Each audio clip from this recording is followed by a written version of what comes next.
श्री जगन्नाथ को अपार कृपारू श्री जगन्नाथ को भक्त समाज तरफ दामोदर रोड पुरी स्थित श्री राधाकृष्ण मंदिर प्रांगण में अनुष्ठान सभापति श्रीजुक्त संकर्षण मंगराज सभापतित्व में एक आलोचना चक्र अनुष्ठित होईछि।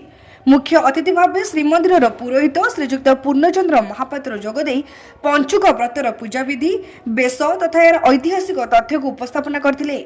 मुख्य अतिथि भाव श्रीजुक्त सुकांत कुमार पंडा जोगदे कार्तिक मास महात्म्य और भारतर प्रधानमंत्री पंडित नेहरू जन्मदिवस शिशु दिवस संपर्क में आलोचना करथिले।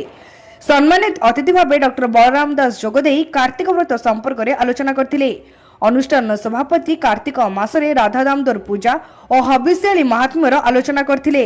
कार्यक्रम में मुख्य वक्ता शिशु साहित्यर संपादक श्रीजुक्त सुकांत कुमार पंडा, शिक्षयित्री जयश्री साहू और शिक्षयित्री शकुंतला बेहेरा को मानपत्र और उपढौकन प्रदान कर सम्मानित करा जायतिला। आलोचना रे डॉक्टर प्रदीप चंद्र आचार्य, श्रीमती पुष्पिता पटनायक, श्रीमती संजुक्ता कुमारी महापात्र, कार्तिक साहू प्रमुख जोग देथिले। सुश्री अपर्णा रथ भक्ति संगीत गान करथिले। अनुष्ठान संपादक डॉक्टर शशिकांत रथ सभा परिचालना करने सह धन्यवाद अर्पण करथिले। एही कार्यक्रम में विभिन्न विद्यालय शताधिक छात्र छात्री जोग देथिले। कैमरा पर्सन रवि जेना सह सुधांशु करंक रिपोर्ट तीर्थक्षेत्र लाइव।